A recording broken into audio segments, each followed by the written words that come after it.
Hey everyone, Rosa here, 30, female.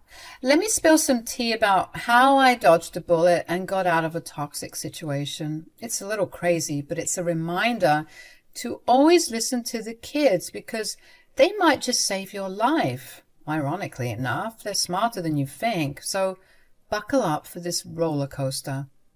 I met Kurt on Tinder last year. Now, I was kind of giving up on love, you know. I was 2 minutes away from deleting the app altogether, but he swiped right, and I thought, why not? He wasn't my type, but sometimes you gotta step out of your comfort zone, right? Well, that was a big mistake, let me tell you. We went on a few dates, and at first he was charming as heck. Made me feel like I was the only girl in the world. Classic love bombing, you know, the drill.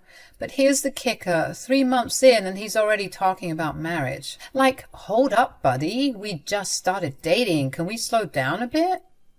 He had this whole spiel about us being made for each other and he couldn't live without me.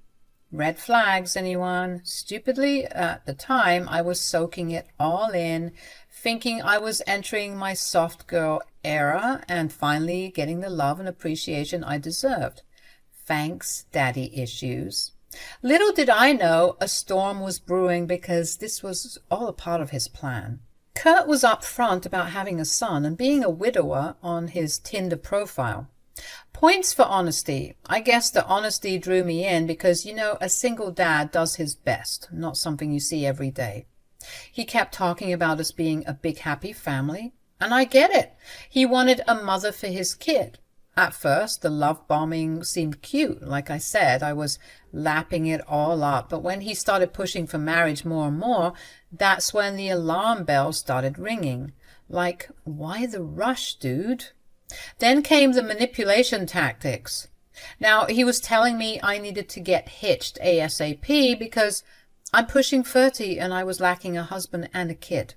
I was ready to call him out on being a misogynistic jerk, but he pulled out the big guns, talking about biological clocks and whatnot. You know, a lot more women nowadays are struggling with conceiving because they're having babies later on in life. I'm just saying, if you want to be a mom, you have to consider that. I guess you make a valid point.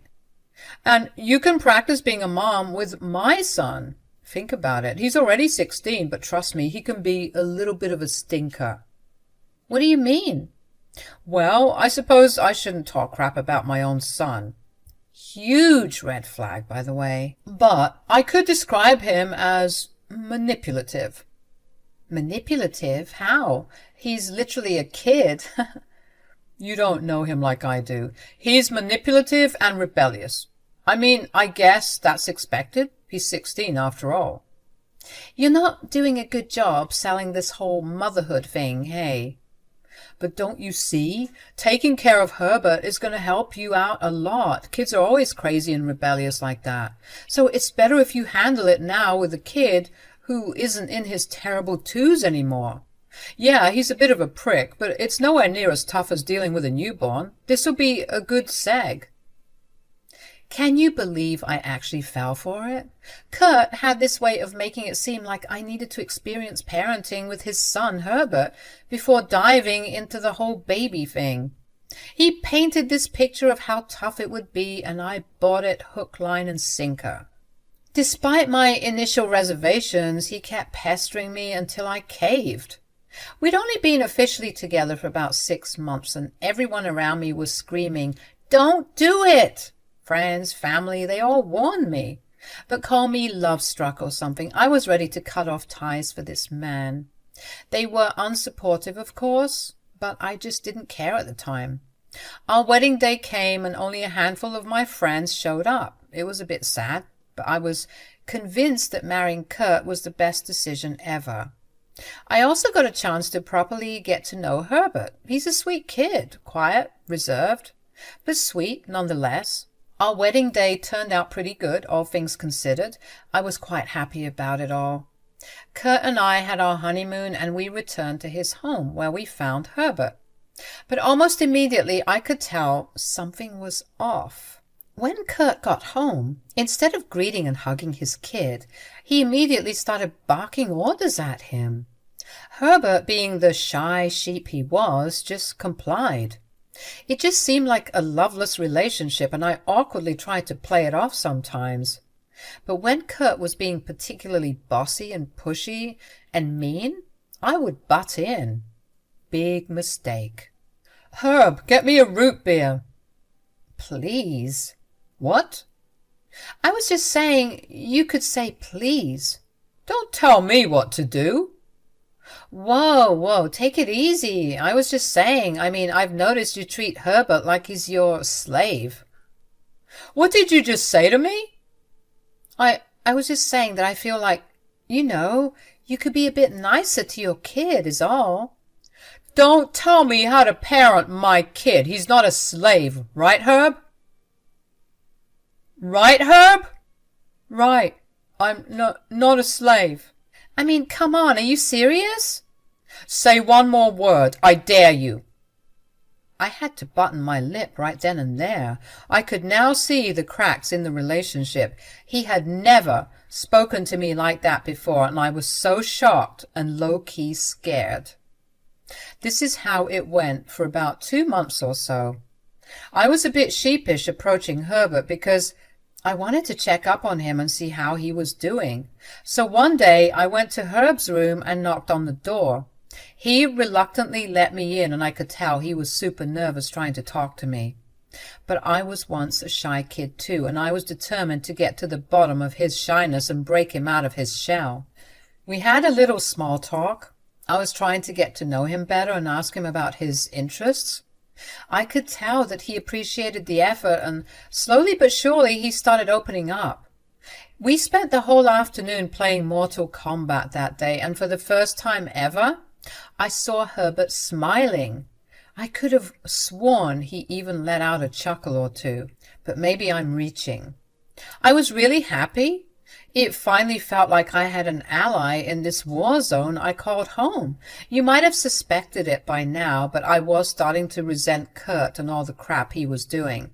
He became the poster child for wife beaters, your typical emotionally unavailable drunk, always stumbling home and cursing at everyone and everything. A very angry man. I honestly felt a bit catfished. Not by looks, but by personality. He was such a sweet guy at first, and I knew that he could return to that if I just waited for him to get better. But yet again, that was a huge mistake. You see, folks, you can't wait for someone to do better. This was his plan all along, to lure me in and give me a false sense of security so that he could spread his abusiveness. It was sick, and I never expected myself to be in such a situation.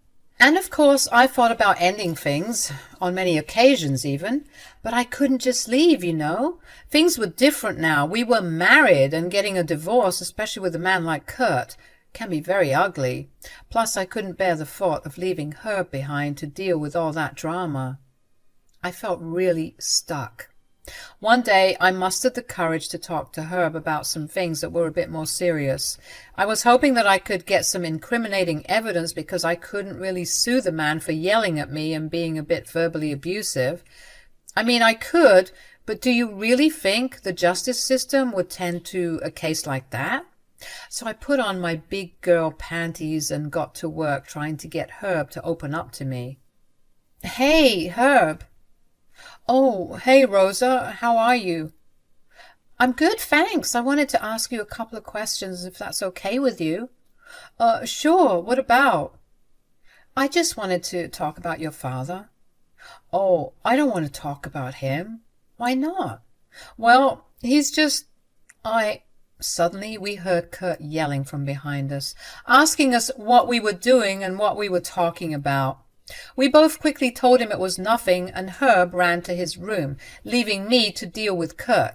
Thanks, buddy. Kurt was fuming, getting really close and trying to intimidate me. I was a bit scared, but I was also shocked. Like, who do you think you're stepping up to? It was a bit challenging and bold, I'll admit. I didn't know where that strength came from, but I guess you could say I was just tired of the BS. "What the hell do you think you're doing?" I'm not doing anything. You think you can come here and turn my son against me, huh? I don't know. Do I need to? Excuse me?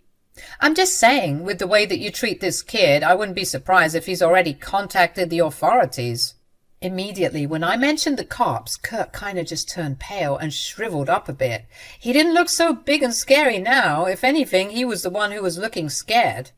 He was backing off, and I knew I hit a sore spot. I didn't know why the cops were such a sore subject for him, but clearly it was. I knew I had a new weapon in my arsenal, and I had to dig a little deeper to find out why Kurt was so triggered by this. Kurt kinda left me alone for a bit after that, still feeling a bit sheepish, I guess. But slowly but surely, as the days went by, he was back to his normal self, being loud, annoying, and mean. About 3 months into being married, Herb actually surprised me because he approached me. Normally, I would be the one asking if we could talk or hang out, but now he was initiating it first. That was great. I was getting through that shell, and I was determined to keep pushing till I found gold, or in this case, dirt. Dirt on his greasy little father. Hey, Rosa, can I talk to you? Sure, buddy, what's up? Well, you know how you asked me about my dad some time ago? I think I might be ready to open up. Oh, really? That's great. Tell me everything. Yeah, Herb, tell us everything. It was like he was Batman or something. Why was he always there, and why was he always in the middle of a breakthrough? We had been had, and Herb looked like he was crapping bricks. He was now stuttering, and I felt like crap because I didn't want to get Herb in trouble, especially now that he was getting ready to open up to me. Kurt started yelling and cursing at Herb, and I could physically see Herb shutting down again. Oh no, all of my hard work of getting him to open up was fading away right before my eyes. Kurt was a real piece of work, I tell you, making his kid feel so small and inferior like that. I had to step in, so I started yelling back at Kurt, telling him to leave Herb alone. Kurt and Herb were surprised by this. I guess they weren't used to Kurt being challenged, and this gave Herb a chance to leave and Kurt to direct his anger at me. What the hell do you think you're doing? I'm talking to my stepson. You think you're so slick, huh? You think you can just waltz in here and poison my son? What game are you playing at? I could ask you the same thing, buddy. Watch who you're talking to. You watch who you're talking to. You can't speak to me that way. Or what? Or I'll call the cops. Yet again, Kurt was cowering at the mention of the police. Very interesting. I was convinced at this point that he had a bad run-in with the law at some point in his life. He'd obviously never opened up to me about that, which is why Herb was the key to getting to the bottom of this. Kurt stomped away, cursing under his breath to hide his embarrassment. And I knew that under all of that aggression and anger, he was just a scared, insecure little boy. Still, it didn't mean that he could walk around and bully everyone he came across. I had to strike while the iron was hot, and I had to get Herb to open up to me because I was convinced that Kurt was a really, really bad guy. Another month had gone by, and during that time I wasn't pressuring Herb into anything. I genuinely wanted to hang out with him and continue to get to know him better, and he was becoming quite a smiley and happy person because of this. Of course, Kurt wasn't having any of it. He just thrived off of being miserable, I guess, and it was so annoying, like, leave the kid alone. One day I had had enough, so I decided to crush some sleeping pills in his whiskey, and I told Herb that he and I would go out for some boba tea. Kurt was none the wiser, thank God, and he slept the afternoon away like a dead person. Herb also didn't suspect anything. I mean, I couldn't tell the kid that I drugged his dad. He'd been through enough already. I'm sure he was thinking that his dad was just having his afternoon siestas, but little did he know we had all the time in the world to get to the bottom of this toxic cesspool we called home. We arrived at the cute little cafe in the mall that sells the best boba, and I was convinced that Herb would open up to me. here, without any pressure from his father. I wanted to start by talking about his mom, which I know could be a sore topic, but I was hoping that a little heart-to-heart would allow him to trust me and realize that I'm one of the good adults, not one of the adults who love bullying kids like his father. So, Herb, tell me about your mom. My mom? Yes. I'm sure she was such a lovely woman. I would love to get to know a bit about her if you're comfortable with that. Oh, sure. It's been a while since I've talked about her. Dad doesn't like it when I talk about her. Really? Because he told me that he misses her very much. Really? Wow, that's strange. Why is that strange? Because he hasn't spoken about her in years. I mean, just ever since Mom died, he's been really, really bad. He was always like this, but it got worse after she died. He's always been like this? Yeah, I don't remember much because I was like 9 or 10, but he didn't really like my mom. Hey. What would he do? Honestly, she was kind of like you. She was always challenging him and fighting back, and then the night when she died, oh God. It's okay if you don't want to talk about it, sweetie. I can see you choking up. No, I need to get this out. It's been so long, and I'm tired of carrying this weight on my shoulders. There's something I should tell you. What's going on? The night my mom died, they got into a huge fight. She had sent me to my room because she didn't want me to see what was happening. I tried to go to sleep, and I guess eventually I did, because when I woke up in the morning, my dad told me that she had died. What? How did it happen? He never really said. He just said he went to sleep and he woke up and found her dead. Wow, that's really suspicious. I thought so too, but every time I tried to bring it up, he would yell at me. I'm so sorry you had to go through that. You didn't deserve that. I learned that I needed to just keep my head low because no matter what I did, he was always yelling at me. We need to get to the bottom of this, Herb. I can only help you if you help me help you. I can't, okay? I can't do it. You should run while you still can because this family has a whole closet full of skeletons, okay? What skeletons? I can help you, I promise. I'm not going to leave your side. He paused after I said that. It looked like he was trying to hold back tears. Eventually, after a beat of silence, he said this. Well, I guess here goes nothing. He very reluctantly started telling me something very serious. He pulled out his phone and showed me a scanned copy of a police report that was filed by his late mother, Kate. It was detailing a domestic violence dispute that they had, and once I saw it, my jaw dropped. Herb was now getting scared, thinking that he made a mistake showing me this information, but I told him he didn't need to worry and that he could keep going. I found this last year. I was messing around in my mom's old files just to feel her presence, I guess, and I saw it, and I scanned it, and it's been saved in my phone ever since. I saw the picture on his phone, and I was gobsmacked. It was a police report that Herbert's mom had filed against Kurt, detailing some horrific domestic abuse claims. She had also attached some pictures to the report, and I gotta say, they were pretty hard to look at.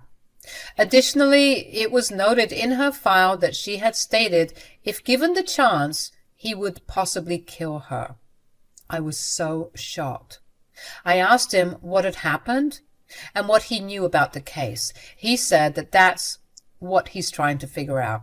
He didn't know anything else about the case other than the files he found, and he's been going crazy trying to figure out why it wasn't filed or why it wasn't taken seriously.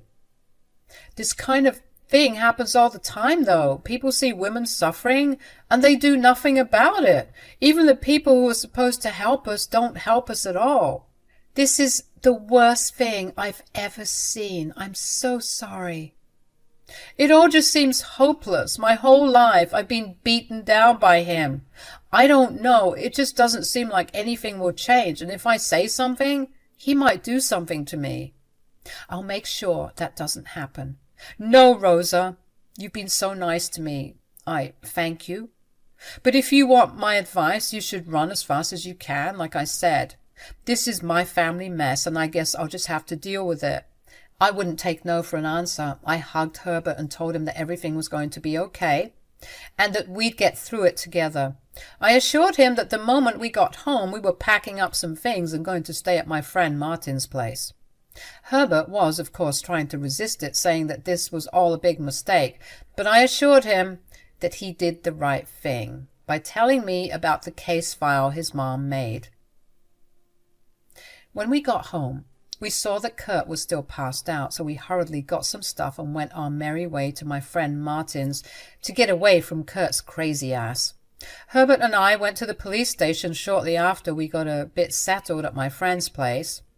I told them everything Herbert had told me, showed them the proof, and requested a psychologist to check up on Herbert because he had been through a lot. I was so relieved to hear the police saying that they would look into the case. They were even wondering why it wasn't taken seriously in the first place, and they wanted to look into the officer in charge of the case and take some action. I made sure to keep communicating with them to see if this could stand as enough evidence as grounds for divorce, obviously, but also to get custody of Herbert since he was currently living with me. Fast forward a couple of days and Kurt was arrested in his home. I'm sure it was super embarrassing. After Herb and I left and Kurt finally woke up, he went ballistic, blowing up our phones and asking us where we'd been. I told Herb to ignore him no matter what until the police got back to us with news of his arrest, because he was super pissed. Who knows how he could have reacted. When Kurt got arrested, he had used me as his one phone call, and he started yelling and cursing at me. I just stood there, waiting for him to finish. "What the hell is wrong with you? I didn't even do anything." "Yes, you did. You abused your wife horrifically, and you're probably responsible for her death." "You sound like a crazy person, Rosa. I knew I never should have trusted you." "Oh, please, you're not fooling me with that bullcrap." "This is going to ruin me, Rosa. I'll never recover from this." "Good. I hope you never do. Your wife's death was suspicious, and you don't seem to want to help with filling in the blanks with her mysterious death. So, seems like you'll be spending a lot of time there until you feel like fessing up. You're a monster, and I hope you rot there for the rest of your life. You didn't deserve her, and you don't deserve Herb. You'll pay for this." "Actually, it's you who's going to be paying. Me, alimony, when I officially divorce your abusive behind." I cut the call as he was ranting and yelling, and I looked over at Herb, who heard the whole thing, and for the first time in what felt like forever, I saw Herb let out a big sigh, and his shoulders slumped in relief. I knew that we were well on our way to healing.